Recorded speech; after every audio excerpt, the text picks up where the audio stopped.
Hello అండి. Madam నాకు chocolate cyst అని చెప్పారు మేడం స్కాన్ చేసినప్పుడు. ఈ చాక్లెట్ సిస్ట్ అంటే ఏంటి? ఇది మందులకి కరగదా? దీనివల్ల ఏమైనా ప్రమాదమా అని అడుగుతూ ఉంటారండి. నా పేరు doctor Suma, consultant 49 fertility centre Vijayawada.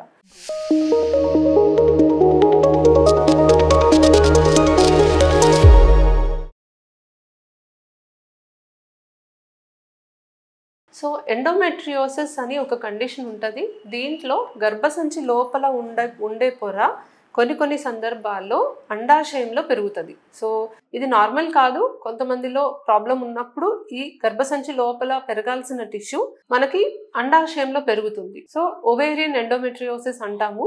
And అండాశయంలో ఎప్పుడైతే ఈ టిష్యూ పెరుగుతుందో ఆడవాళ్ళకి మెన్సెస్ వచ్చినప్పుడల్లా పొర అనేది మనకు బ్లీడింగ్ లాగా బయటకు వచ్చేస్తుంది, బ్లీడింగ్ అవుతుంది. సో మెన్సెస్ వచ్చినప్పుడల్లా ఇక్కడ మామూలుగా గర్భసంచిలో ఉన్న బ్లడ్ బయటకు వస్తుంది, కానీ అండాశయంలో ఉన్న బ్లడ్ అక్కడే ఆగిపోయి ఒక సిస్ట్ లాగా ఏర్పడుతుంది.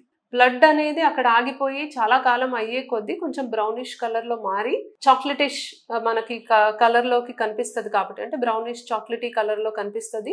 దానివల్ల దానికి చాక్లెట్ సిస్ట్ అనే పేరు వచ్చింది. సో చాక్లెట్ సిస్ట్ అంటే ఓవేరియన్ ఎండోమెట్రియోసిస్, అంటే అండాశయంలో గర్భసంచి లోపల ఉన్న టిష్యూ పెరిగి దాని వల్ల ఒక కణితి లాగా ఏర్పడితే దాన్ని మనం చాక్లెట్ సిస్ట్ అని అంటాం. సో ఈ చాక్లెట్ సిస్ట్ మందులకి కరిగేదైతే కాదండి. సో చాక్లెట్ సిస్ట్ ఉన్న వాళ్ళకి మందులు ఇచ్చి దాన్ని పూర్తిగా కరిగేలా మనం చేయలేము. ఆఫ్ కోర్స్ చాక్లెట్ సిస్ట్ ఉన్న వాళ్ళకి కొన్ని సందర్భాల్లో మందులు వాడతాము. ఒకటి వాళ్ళకి పెయిన్ రిలీఫ్ కోసం వాడతాము.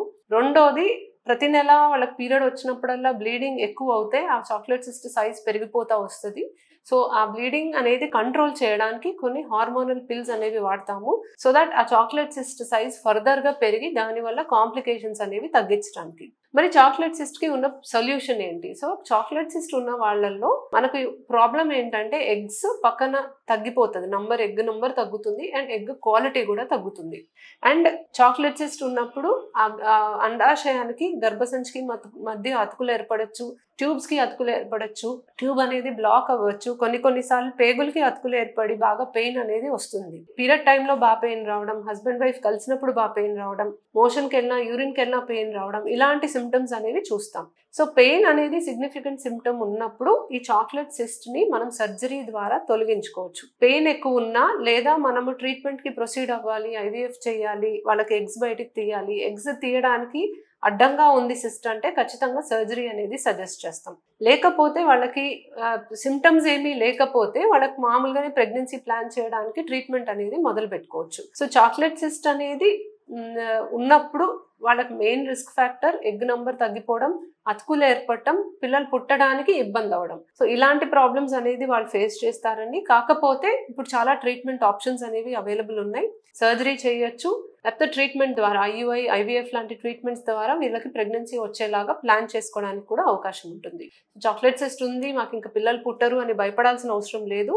ఇది మందులకి కరగదు అని కూడా మీరు భయపడాల్సిన అవసరం లేదు. ఎందుకంటే ట్రీట్మెంట్ ఆప్షన్స్ అయితే అవైలబుల్ ఉన్నాయి.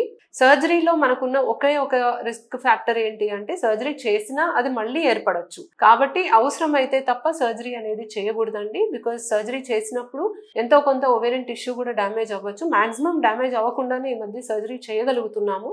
కానీ రికరెన్స్ రిస్క్ అనేది ఎక్కువ ఉంటుంది కాబట్టి అవసరం అయితే తప్ప సర్జరీ చేయించుకోవడానికి వెళ్లాల్సిన అవసరం అయితే ఉండదు. సో మీకు కనుక ఇలాంటి ప్రాబ్లం ఉంటే ఖచ్చితంగా ఒకసారి సంప్రదిస్తే మీకున్న ప్రాబ్లంకి నెక్స్ట్ మీరు ఏ ట్రీట్మెంట్కి వెళ్తే బాగుంటుంది, మీకు ఫ్యూచర్లో ప్రెగ్నెన్సీ రావడానికి మీకు ఎఫెక్ట్ అవ్వకుండా ఏ ట్రీట్మెంట్ చేస్తే బాగుంటుంది అనేది సలహా ఇవ్వగలం. Thank you.